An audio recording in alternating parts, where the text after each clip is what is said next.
Welcome and thank you for joining. Today I will walk you through a structured 9-step approach to assessing whether a residential property development stacks up financially. This guide is designed for aspiring developers and investors entering the Australian property market, where planning rules, finance structures, and tax treatment differ from overseas.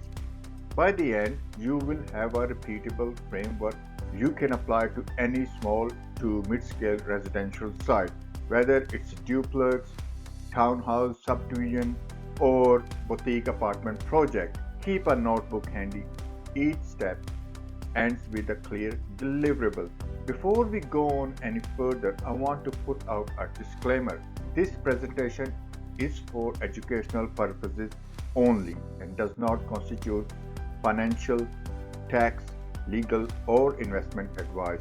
Seek qualified professional advice for acting on any information.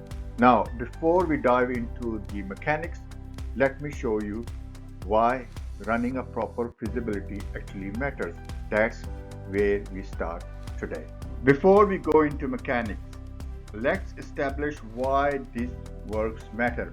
A feasibility study is not paperwork, it's the single artifact that determines whether you are investing or gambling.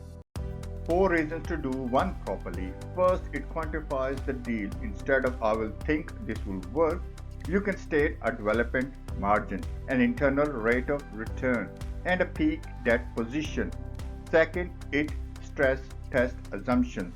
Property is sensitive to handful of inputs, typically end sale price, construction cost, and time. A good feasibility tells you how much each can move before the deal breaks. Third, the lenders require it. No Australian bank or non-bank will release development finance without a structured feasibility, ideally backed by a quantity surveyor. Fourth, and most important for new developers, it gives you permission to walk away. The best deals you will do are the ones you don't do. Aim to kill weak deals within 2 weeks of due diligence. Step 1, define exactly what you are building before a single dollar gets costed. Now let's jump to step 1. Step 1 is to define exactly what you intend to build before you cost anything. Start with site fundamentals, title, zoning certificate, planning scheme map, easement, and severe mains, heritage listing, flood and bushfire overlays. Test 2 or 3 scenarios against the planning controls. Pick the scenario that maximizes feasible yield within the controls, not the one that maximizes theoretical yield. End the step with 1-page concept brief. That brief is the input to every subsequent step. Now the question every developer skips at their birth: at what price will it actually sell? Okay, here we go. Step 2 is market research. Validate that the product will actually sell at the price you need in the time frame you have assumed. Put settled comparables within roughly 2 kilometers in the last 12 months. Adjust for finish, aspect, parking, outlook. Look at on-market evidence and talk to local selling agents. Check demographic fit.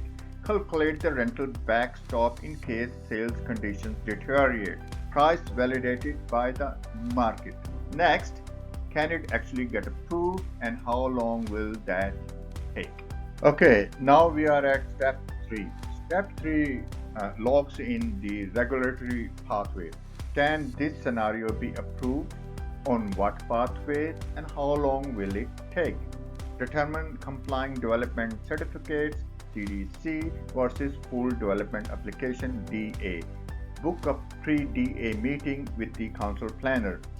Quantify contribution section 7.11 or 7.2 in New South Wales, infrastructure charges in Queensland, growth area charges in Victoria, plus water and sewer head works. Use realistic council averages and add buffer for request of information RFIS. Approvals shape time. Time shapes cost. So costs are exactly where we go next. Step 4 is the cost stack. Build it in 4 layers. Acquisition, purchase price, stamp duty often to 4 to 5%, legal due diligence, finance, establishment.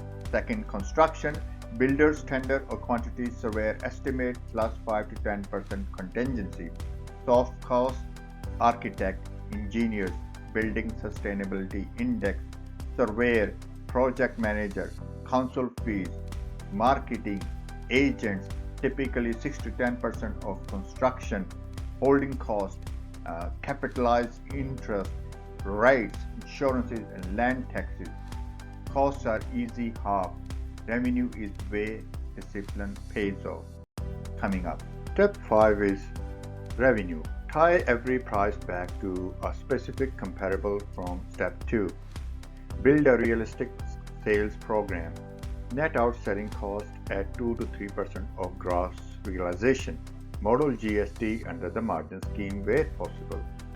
GST is the single biggest swing factor people get wrong. See, the revenue tells you the price, finance tells you how much of it you keep. Let's move on to the capital stack. Step 6 is finance. Bank lends the lower of LVR 65 to 75% of gross realization or LTC 70 to 80% of the total development cost. You fund acquisition and early soft costs entirely from equity. Expect pre-sales requirement of 60 to 100% of debt before construction funding. Model interest as capitalized, including the entry and exit fees. Finance is structured. Now we name the risk before the names themselves. Step 7 is risk. List risk explicitly. Rate likelihood and impact. Document mitigation. Market risk, cost risk, builder insolvency is real. Time risk, every month adds holding cost, and planning or legal risk. Document each risk with a mitigation plan. Now the risks are listed. Time to put them through a month by month cash flow and see what survives. Step 8 is the month by month cash flow. Calculate 3 metrics. Development margin 18 to 20% target. IRR, annualized return on equity, typically 20 to 25%. And peak debt, confirm it sits with LVR cap. These 3 numbers are what you will present to lenders, partners, and yourself. Now, numbers in hand, one last test before we decide stress and sensitivity. Step 9, stress test and decide. Flex gross realization plus minus 5%, construction cost plus minus 10%, program plus minus 3 months. Identify a break-even point, set hurdle rates beforehand, typically a margin greater than 20% and IRR greater than 25%. If you clear them under stress, proceed. If not, walk away and document why. Enough framework, let's run a real deal through it. A Sydney duplex worked example.